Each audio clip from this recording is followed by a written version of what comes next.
Hello everyone, Ron here from HeISTMAN'S HIT THE ROAD. Welcome to our channel. Once again, we're going to use the Wayback Machine and go back in time to September of 2023. Back before we had a YouTube channel and back when we were definitely newbies at RV full-time living. We were camping in Hinsdale, New Hampshire, back before we had any Starlink, and we found ourselves with very, very little cellular reception. Long story short, we made the decision to order a cellular booster and we filmed the installation. I edited the footage and gave it to Jackie so she could post it on her TikTok page. I recently filmed an upgrade to the system and realized that our YouTube viewers have not seen the installation footage. So we decided to share it with all of you. Please excuse the format and the quality, and let's get started. Hi everyone, Ron from HeISTMAN'S HIT THE ROAD. Spending time at campgrounds, you quickly learn that cellular reception oftentimes is spotty at best. In this video, I'll take you through my installation of a HiBoost cellular booster. Remember, this is for entertainment purposes only. If you do not feel comfortable performing these tasks, please rely on a professional.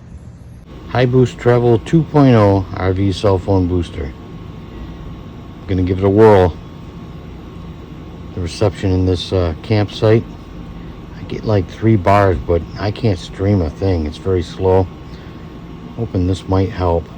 Out of the box, kind of gives you a layout.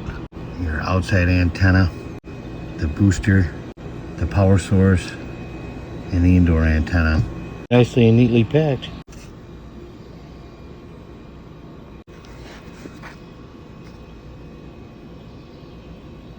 So we have the booster itself, the outside antenna, 2 style mounting brackets. We also have a magnetic base, if you prefer, on the inside antenna, and some double-sided taped Velcro to mount, I would imagine, the booster. This is the outside antenna, like I said. This is the cable for the outside antenna. This is the inside antenna and the cable that's connected. And you have several different ways to power up the amplifier.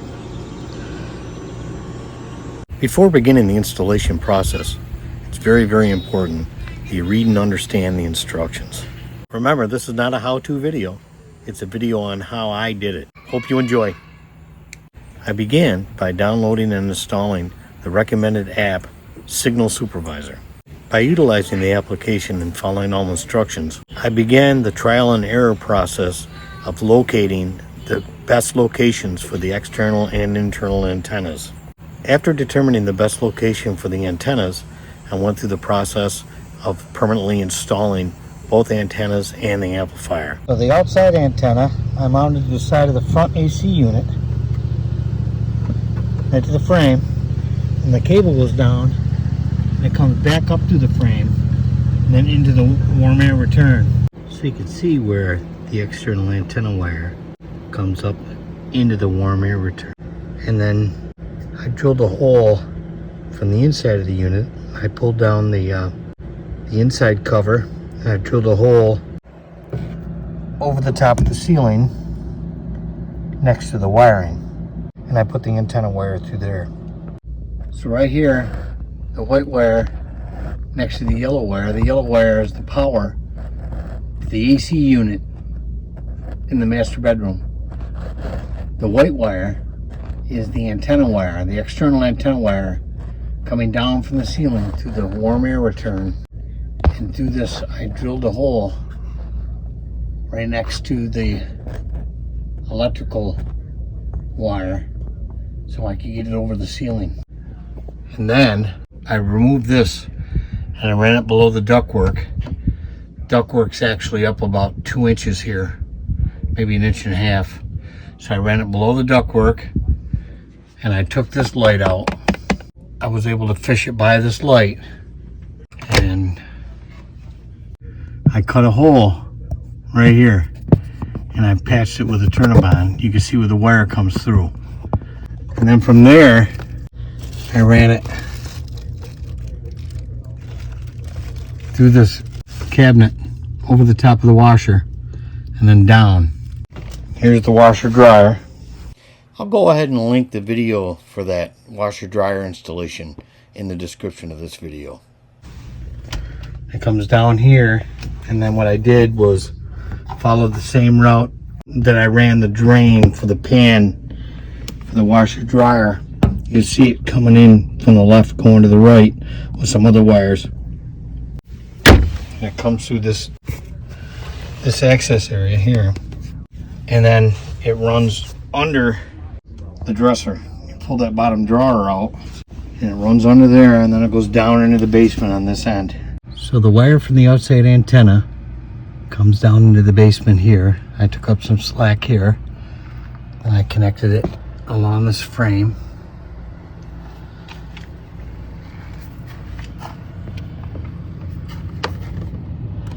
As you can see, I mounted the amplifier under the stairs right here, behind this removable wall in the basement. And I'm powering up the HiBoost amplifier right here in the basement. I will have a problem when we're off grid and I'm running on batteries. I won't have any power. So I'm probably going to put an outlet for this down here that's actually 12 volts. That way we'll be able to use the HiBoost while we're boondocking. Internal antenna is mounted here with some double-sided tape that came with the unit. I originally said it's a magnetic base, but the magnetic base is built right into this internal antenna. But I used a piece of double-sided tape that comes with the kit to mount it here. And then I drilled a hole here to run the wire down through. I removed this panel and was able to fish the wire down through. I removed this, was able to fish the wire down through, and then was able to do that because there's a space between the internal wall of this cabinet and the external wall here. It allows you to run that wire down through there. So if you're clever and do a lot of investigation, you can find different ways to route wiring within the rig. It gives you access down below under the stairs. So I ran it under the stairs where the amplifier is mounted into the amplifier. That completed running the antenna wires. The government regulates exactly how much a signal can be boosted. At best, it may take a signal that is not usable for streaming and make it just usable for streaming. We have found sometimes it's best to put the phone right next to the internal antenna. I do not know why that is, but we actually mounted a holder up there next to the antenna. If we're downloading or uploading content and it's going very slow, we can park our phones in that holder next to the antenna, and it seems to help out. For the most part, what we found is when we were unable to stream due to poor cellular service, we could stream after installing the HiBoost. It wasn't great, not always. Sometimes it's better than others, but we were able to stream. So here's the inside antenna, and here's the holder, the caddy that I told you about. We can park our phones there, and it does help out with upload and download speeds. The following section is that upgrade that I did to this HiBoost system. Enjoy. So if you've been following us, you know that Jackie and I, we went full-time RVing in June of 2023. And within a couple of months, maybe around September time frame, might have been October, but I think it was around September, we were up in New Hampshire camping at a campground on the New Hampshire-Vermont border called Hinsdale Campground. We were there a month with our granddaughter Elena, and we didn't have Starlink at the time. We were just using cell phone hotspots. Well, cellular reception at that campground was horrible. We were really struggling. So I started looking into, cellular boosters. And at the time, there were two popular ones. The most popular one was HiBoost. And then I saw a video where Liz Amazing had just put one in her rig. Thank you, Liz. HiBoost. So that's what I decided to go with, and I just ordered it. It came in, and I installed it. There was a TikTok video. At the time, we didn't have YouTube. Jackie was doing TikTok. It's like an 8, 9, 10 minute installation video. And I think what I'll do is I'll link this video to it. But first I'll upload that same video to YouTube, so it's there. so you can link into that and watch the whole installation process. Now, at the time, this is what powers up the booster. And I just came in, I plugged into this adapter down here.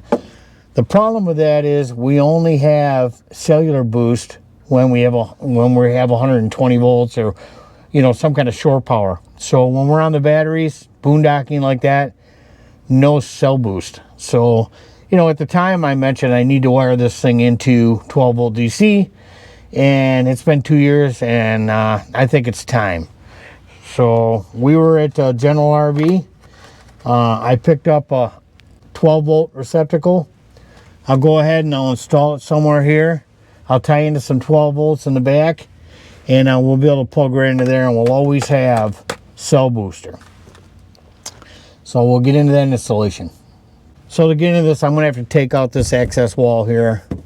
To do that, I have to disconnect all this stuff, but it's no big deal. I'm sure y'all know how to do it in your rigs. Maybe you have sliders. Some of them have sliders here, but this is my front pass-through storage, and this is the rear wall. And it's just flimsy like hardboard, and it takes like half a dozen screws and it comes out of there. So these right here are just for battery chargers. I keep down below here. I got this outlet expander plugged into here. So all I have down here is this 120 volt receptacle. I've got for the TV that I never use really, and just this light here. And this is 12 volts, so I'm probably going to tie into that power back there, and I'm going to have to make it so it wire ties, tie wraps, or plugs in. I'll see what I have for connectors, because when I take this wall out, I'm going to have to disconnect that too, and I don't want to have to pull this receptacle out that I'm going to install, because it has a nut backing it up and it'll be a pain in the butt. So all right, so I'm going to go ahead and get my drill out and get this wall out of here. Look familiar? That's the wall. So as you can see, the wall's out. I just showed you where it was, and this gets you like behind in here to the business end of things.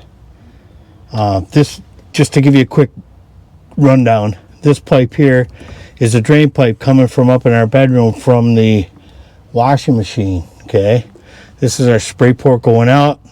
These are hot and cold going up to the washer. This is some spare PEX that I have rolled up here and stored from when I installed the water filter system.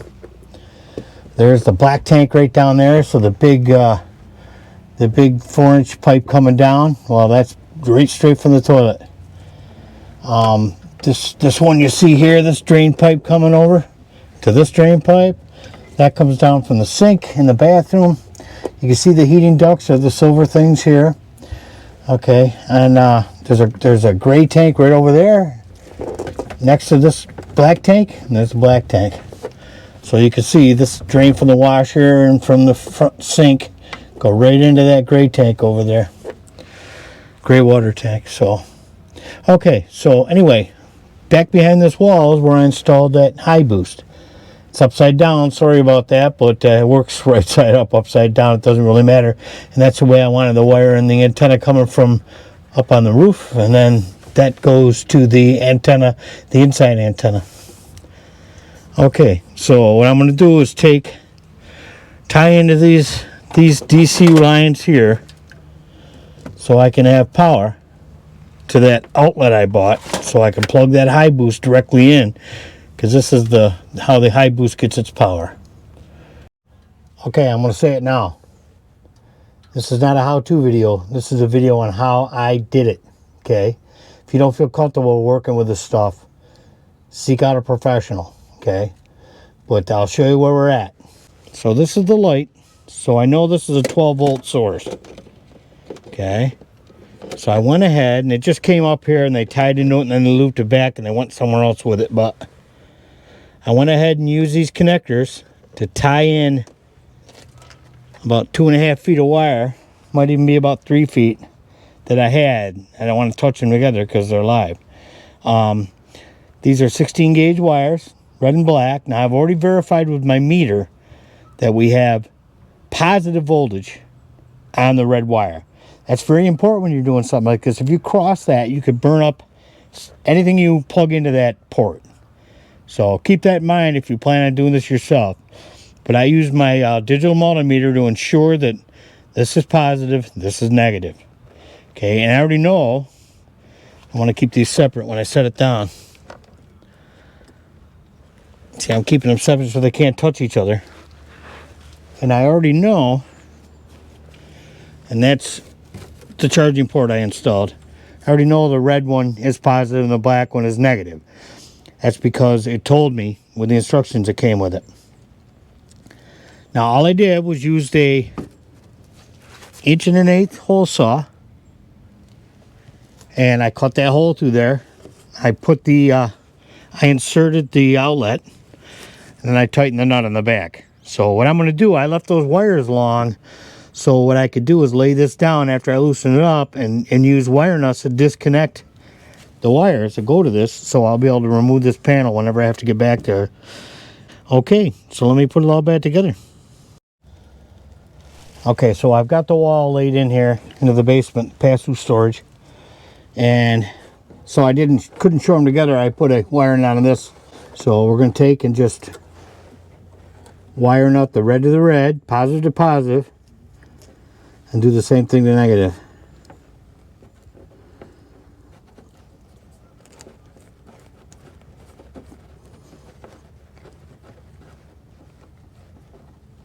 Okay, so I'll be able to do this every time I take the wall out.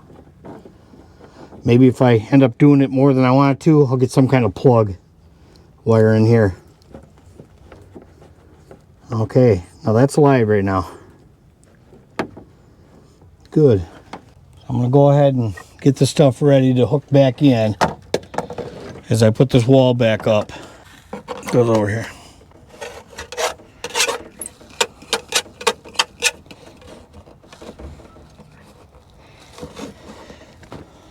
And the 110 or the 120 outlet has to be started through there. The light drapes over the top. Okay.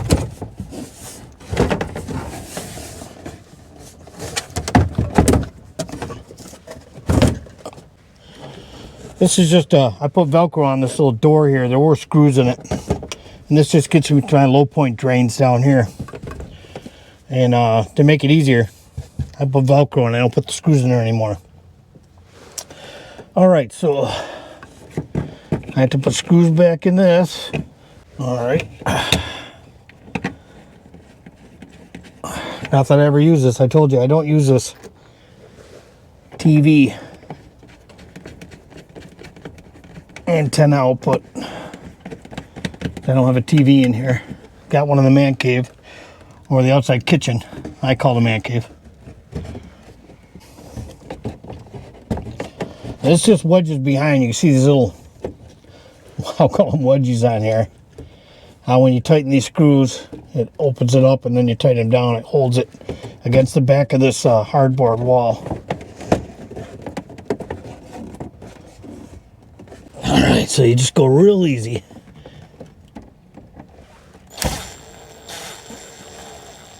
There.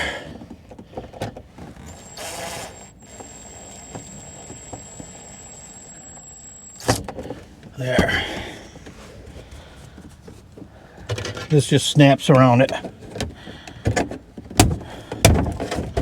Okay.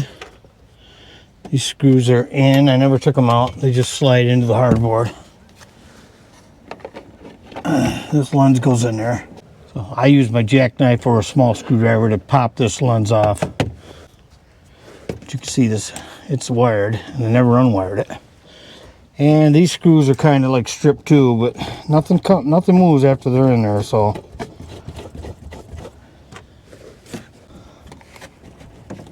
So I'm not too worried about it.